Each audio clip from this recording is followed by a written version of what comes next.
It's great to be here. I can't wait to talk more about this campaign, which is really good to. Programming. My intention is to bring my experience as well.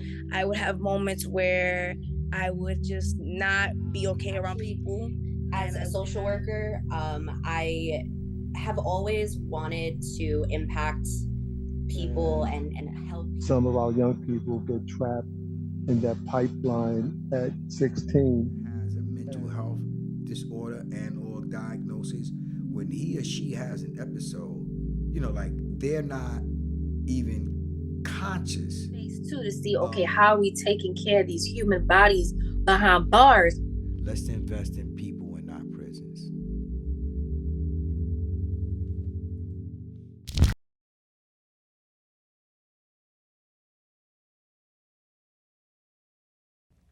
Welcome back to the podcast.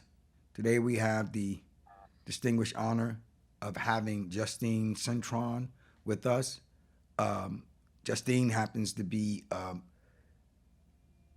person that is a recipient of the services of CEO. She also was impacted by the criminal legal system. And with that said, Justine, I'd like you to tell us a little bit about that encounter with the criminal legal system, like what led you there. And Okay, sounds good. Well, for me, I grew up in poverty, as many of the people in the legal system did. So at a very young age, I was relying upon myself. I was my main source of income.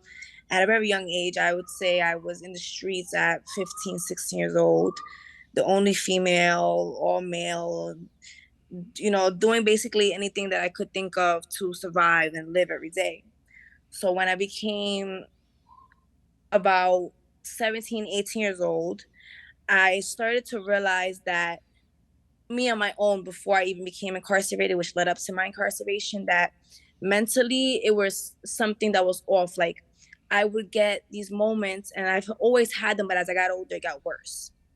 I would have moments where I would just not be okay around people, and I would have anger randomly. And anyone who knows me, anyone who's met me, knows me as a very sweet and kind person. So even to the people around me, it seemed as off. So fast forward a little bit, now I'm 19 years old, and I get into trouble for transporting illegal substances, basically. That's what I was incarcerated for.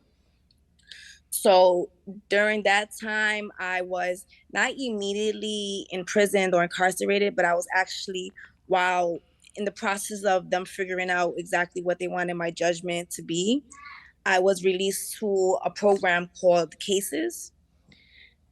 So during that program, I actually requested to speak with like a counselor or a therapist, because I knew, like, at that point I was finding myself. I was at that age where I was becoming a young woman. I was changing from a child into who I'm going to be as a person.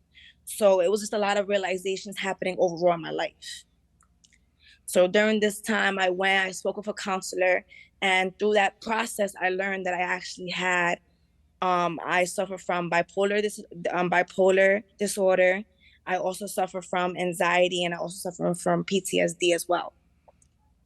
So during that process, I learned all those things, and I, on my own, started going to therapy and started medication, but it was a very short time that I had before judgment was actually passed on whatever the judge decided it was going to be the outcome of my case, which was imprisonment. So immediately when the judge said I was going to be arrested, I was going to be incarcerated, this was the day I had to come, turn myself in. They gave me about maybe 2 weeks to get a couple things in order. So for that, I was grateful for, because at the time I did have a young child. I spoke with my lawyer, and I asked my lawyer, like, me knowing that I have all these new issues that are coming, and, explaining a lot of my behavior and everything that's been going on with me, is there anything I can do while I'm incarcerated to get help? So now I'm incarcerated, and what they did was they placed me in a different holding unit, which is basically, this holding unit was primarily for people with mental health issues. and that suffered from different levels, different genres of mental health issues overall. While in this mental health unit that was supposedly meant to prioritize giving me help and assistance for when I was re-released into the world, I spoke with a psychologist maybe 2-3 times over a series of months. My therapy consisted of once a month art, drawing, and once a week we had video time, which was when we were actually able to watch Incredible Jokers. I don't know if you ever heard of the show. It's like when they do pranks and stuff like that. And that was the mental health treatment that they provided for me while incarcerated, along with medication, of course. So yeah, that was how incarceration impacted me. And then when released from incarceration, finally, after serving my time in prison, or in jail, actually, I never been to prison, I've been to jail. While serving my time in jail, I actually struggled more when I released because of my diagnosis per se. I have trouble adapting to new surroundings, new environments, new people. So in a way, jail kind of simmered it down because I was constantly in a controlled environment around the same people. So I wasn't being able to deal with those traumatic issues that I had, so it wasn't being addressed. Now I'm in society, I'm released from prison, I'm no longer in jail, I'm no longer incarcerated, and I don't feel comfortable being around people. I'm still getting angry when there's a lot of people that I don't necessarily know or recognize, or I'm just unknowing to a new space or a new location that I have to go to. And that affected me a lot as far as job interviews. I have to go and meet with these people and have positive energy, positive attitude, and also travel to these locations. So that was a really big struggle. And once again, prison didn't prepare me for any of this. They didn't give me any treatment. I was released. I had a probation officer. Because I didn't have any substance abuses, they didn't, recommend me anywhere per se. So it took me almost 2 years after being released from prison to once again go on my own and look up places and research places and find out my own different therapy outlets and different places to actually go and get treatment. And it took me, I would say we're in 2022. It took me to about 2018, 2019, I would say 2020. It took me about right before COVID to finally get an actual diagnosis of what exactly has been going on with me, to get my medication study. And now I'm just now starting to feel like a normal person. And it's weird to say, some people don't like to use that term, but for me, I actually feel confident when I say it because it makes me know that I've just gone through this mental health journey and it wasn't easy, and now I'm finally okay. But this was also a big part of why I wanted to be a part of this podcast, because if I would have gotten mental health treatment at a different level and actually real mental health treatment, real counseling, like at least once a week, that the psychologist come see you, not once a month or once every 2 months, or she's out this month so she'll be back next month. Especially when you have a new diagnosis, you need more monitoring. If I would have gotten more help, I honestly do believe I would not just now be getting on my feet 5 years after incarceration. So I do believe that, treatment, not jail, is very important movement to be a part of. So Justin, I want to go back to something that you said earlier. You Yes. said that once you were in cases and you discovered that you had these mental health Yes. diagnoses, and you asked your lawyer, would this Yes. change anything? What did the lawyer say to you when you presented them with that? And it's funny you mentioned that, because even in cases, they actually told me that there was a chance that I can get like a special mental health lawyer and that there may be other options for me. And when I went to my lawyer and I told him about this, he told me no. He told me that I didn't have that as an option, that in order for me to have different options, I would have had to already had a diagnosis or like some type of like mental health history. And after being told that, I was like, okay, but what assistance would I be able to get in jail? Then he was told, okay, let me see what I can do. And at that point, I still didn't know what was going to happen. Now I'm in jail and I still don't know what's happening with my mental health. Now they put me in a separate place, like housing facility that looks different than where I was at when I was when you're first arrested. Sometimes they bring you to the jail, prison, and then you get released and then you figure out what's going on with your case. So that's what happened with me. So I kind of knew a little bit how the setting appeared. So when I re-entered jail for my sentence now, I'm somewhere different. I don't know what's going on. It took a whole, and then I'm in there, like I'm incarcerated, I'm in prison, a day passes, the next morning comes. Now I'm like, hey, and I start asking questions. And then that's how I learned that I was like in a specific dorm that was for people with like mental health issues that were supposed to get like extra counseling and therapy and medications. That's how I even became aware of that I was supposed to be getting this assistance, and that's why I was here. Justin, I want to go back a little one more time. How old were you when you were arrested? I was 21 years old when I was arrested. And at that point, how long had you been living in the streets? I've been on my own since 15 years old. Okay, 15 years old. So you basically was living in the streets with an undiagnosed mental health disorder, and no one ever asked you anything. No, because you also have to understand, and I don't know if you would understand, but I come from a different kind of background. I call it old school. So my grandparents, my mom, in my opinion, they all suffer from mental health issues, but they just don't believe in medication or see mental health as being something substantial, which is a problem within itself. But that comes from cultural background differences.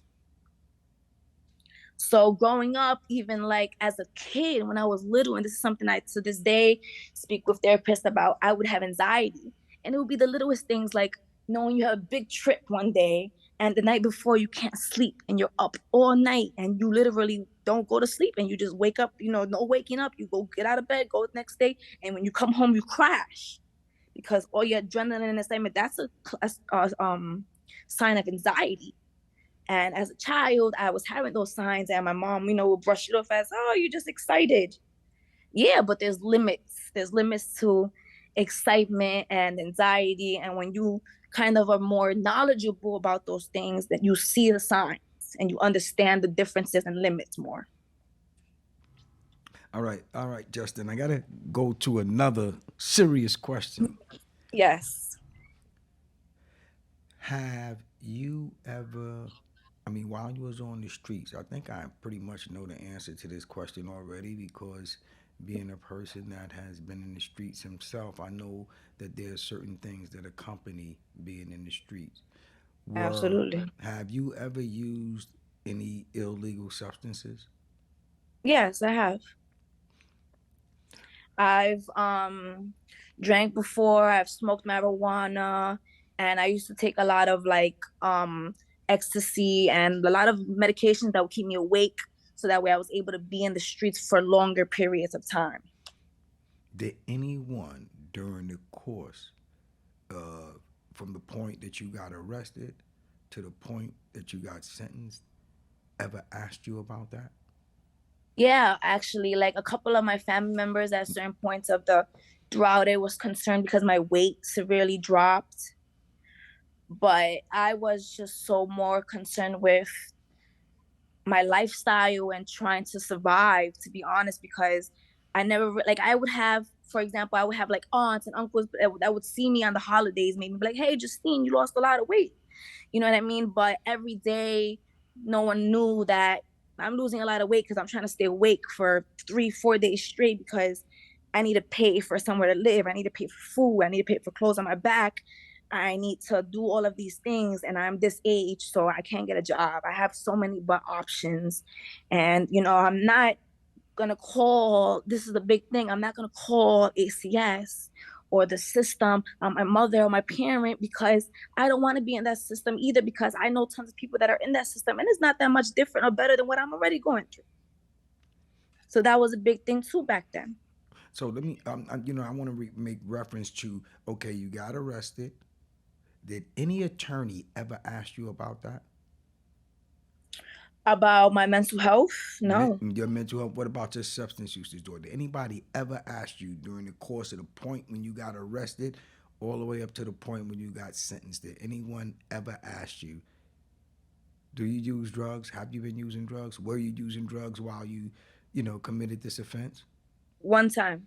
Who and when? And that person was a lawyer that I seen one time and I never seen her again. She was appointed to me when I first was arrested, and she's the reason that I got released the cases. And I've never seen her since that day. Because after that, for some reason, I got reappointed a different lawyer. And then the second lawyer never asked you about any of that? The second lawyer was in cahoots with the ADA. They were trying to get me to, it was a whole bunch of stuff going on because remember, I'm in the streets. So they know I'm also associated with different people around me. So there was other things going on in the community and other things going on around me that they were trying to drag me in on as well. And I was like, nope, don't know nothing. Nope, I'm staying out of trouble. This is, I don't know, nothing. So that was also a big part of it. So again, then coming home, how much time did you spend in prison? I didn't spend too much time in prison. I did the 5-6 split, which is the 5 months in jail, the 6-year probation, the split time. And that I decided to do that because they gave me an option. They said, you either take that or you do 2 years straight. Now, at this time, I already had my first child, which was my daughter. She was 1 year old already. And my family's basis, basically, I was told, and, it's understandable that if I had to do more than 1 year, my daughter would be going into the system. So at that point, I made the very honest decision to change my entire life and try my best to live right. And I knew I could only do that by fixing my mental health at that point already. Just because I was sober, because once again, I was out of prison. So I was already sober. I didn't have anything clouding my judgment. So I was more aware of when my emotions would change and when I would react different ways. And I'd be able to sit back and reflect differently as to why that happened. And wait, why did I do that for no reason? And that was a big part of it, which, substance abuse and having substance abuse is also a big part of mental health, in my opinion, because when you don't know you have a problem, sometimes you try to cope with things and cover things up however you can. And when I was angry and frustrated, I was never, because I actually currently don't even drink anymore. But when I was angry and frustrated or felt aggression, I was a happy drinker. I would drink and feel calm, cool, and relaxed. So everybody deals with things in their own way. So when you found out about this coalition, Treatment Not Jail, what was it about the coalition that attracted you to it? The basis of it, what it stands for, Treatment Not Jail. I feel like aside from my story, I've heard so many other stories of people around me and people in the world, like the money that goes into and the finances and everything that goes into putting someone in prison versus getting them help, it's ridiculous to me. Yes, I committed a crime. I'm take full responsibility for that. Yes, I was aware of the crime when I was committing it. I take full responsibility for that. The time that I served in jail did not benefit me. It did not help me. It did not better my future. If anything, it prolonged me bettering my future. The amount of effort that they put in to incarcerate me, they could have used that time and the same amount of effort and resources to help me get the necessities and the therapy and the medication and everything that I was forced to and struggled to obtain on my own after being released from prison. And on top of that is the requirements for, like, let me break down what I'm trying to say. When you're released from prison, some people are released on probation, some people parole. They want you to get a job. They want you to have a home. They want you to meet all of these requirements. Now, for anyone being released from prison, these requirements are always going to be hard because you have a record, you have a past, you have all these negative red flags that are bringing you down. So imagine having all these red flags that are bringing you down, and on top of that, having mental health issues that are not fully treated, that are not fully taken care of, that are not fully, whatever the case may be, because not everyone needs medication. Some people, counseling, therapy, everyone needs different treatment. Imagine dealing with all these things already on top of having a mental health issue that is not fully treated. Treatment, not jail, is so important to be a part of, because how can you incriminate somebody and have somebody in prison and say that this is what they need? How are you going to benefit them or help them? How are you helping society by just removing issues? You can't fix anything by just removing things, by getting rid of things. It's only going to make things worse. Sorry. It's only going to make things worse. And I want to go back to a critical thing that you said, Justine, because I really want our listeners, to understand and grasp that. Yeah. You said when you was in jail didn't do anything but make the situation worse. Talk a little bit more about that. For example, and I've even spoken with therapists about this. While in jail, I suffered trauma from missing my family and children. And that trauma, on top of me having already PTSD, makes it hard for me even today to leave my kids at school. And what I mean by that is, once again, it relates back to mental health. When you have mental health issues, it's a different mind state. So for me, it's before being incarcerated, I was angry, frustrated, and more so I would have a lot of mood swings. After being incarcerated, I was more shut down. And I didn't really necessarily have mood swings, but I was like antisocial. Like I couldn't connect or interact with anyone. I felt like that isolation made me isolate. That being in that space is it makes you hard to connect to any person. And the way they treat you doesn't make it better, because yes, I would say, I've heard stories. I've had family members in prison years ago, 90s, 80s. The jail system may have been improved. The prison system may have been improved. They may have CEOs, taking different courses or classes to sensitize them to whatever the case may be. But there are still issues in it. There's always going to be issues in it when there are other things that can be done to give assistance. So I'm sitting in jail. I wake up every morning to somebody banging on my bed. I'm shaking. I have PTSD. I have an issue that, I have trauma from past experiences that I'm just now learning is the reason I react in certain ways. So now you're banging my bed and I'm waking up ready to attack because I'm like, who's like coming for me? But y'all not seeing it as that. You guys are seeing it as, this is protocol. We have to wake you up at a certain time and get you out your bed. Now, after I come down from my episode, I'm able to understand and process the fact that you guys are doing your job, but that doesn't defeat my mental health issue that I'm going through in the moment, my struggle. And you guys are clearly, as a clear example, not doing anything to make it better. I could have been, I'm not saying put me in society if that's the choices you want to make. I'm not saying I didn't have to have consequences. Hospitals could be different, outpatient programs. All of these, there are different sources of opportunities that they say they provide people, but they rarely give it out. I've heard stories about people getting drug rehabilitation programs for a hit and run after murdering someone. But that's a white collar, that's a different situation. But me, that I got, arrested for, trying to, do something like sell drugs, for example, no one's harmed, anything could have happened, but I'm sitting in jail now with a mental health issue that's not being addressed. So Justine, what would you tell our listeners? What I would tell my listener, the listeners today, I think what I would tell the listeners today is, if they haven't already been a big part of supporting Treatment Not Jails, to definitely tune in and be a big part of it, because I intend to, because it is very, very crucial that people have treatment.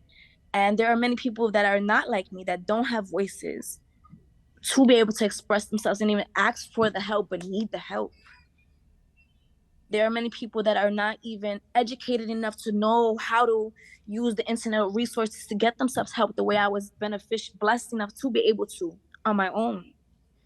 Treatment is needed. Treatment is one of the most important things that people can have. Like, you cannot have a clear mental state, and you cannot be judged on having a clear mental state and be responsible for anything if you have mental health issues and you're not in your right state of mind. And that doesn't take away from being punished from your crime, but that should be a reason for having assistance with those issues versus being punished for those crimes. The punishment can't be, all right, you did these crimes, get the help, because that's what you need to help you. Jail was supposed to be instated to help the world, to help citizens, to better in society. It's not doing that. Treatment betters society. Treatment helps people. And that's something that I feel like is important for the listeners to know. Thank you very much, Justin. And you know, to our listeners, again, you just heard a very personal and touching story of a young woman, a young brown woman who, as a result of having a mental health disorder that was never diagnosed, and once it was diagnosed, it was too late. We still had to incarcerate and inflict more trauma and more damage on a young mother. We had to separate this young mother from her daughter for 5 months, which created another issue for her, another issue for her family, and another issue for our community. And as Justine said, treatment makes sense. Jail makes absolutely no sense for a person that has a mental health disorder or a substance use disorder. And we want to keep letting and informing and educating our listeners and the public on this issue. And if we don't support treatment, not jail, then we are actually part of the problem and not part of the solution. So again, I want to thank you. I want to thank you, Justine, for being transparent. I want to thank you for taking the opportunity to be vulnerable on camera. And it's these stories like yours, and you know, like you continue to allude to other people that have similar situations, that are incarcerated, that will be released. How many of them will have the same drive that Justine had? Not everyone is going to have that drive. Some are going to come out more angrier. Some are going to come out more discombobulated. And some of them are not even going to know that treatment is possible. So we need to treat before, not after. Because sometimes after, it's too late when we could have did it before. And again, thank you, Justine, for your transparency. Thank you for being an active supporter of treatment, not jail. And thank you for giving me the opportunity to come on the podcast today and speak my piece. Thank you so much. I really appreciate giving the opportunity to be a part of this. Don't worry. There's more. All right, Marcus.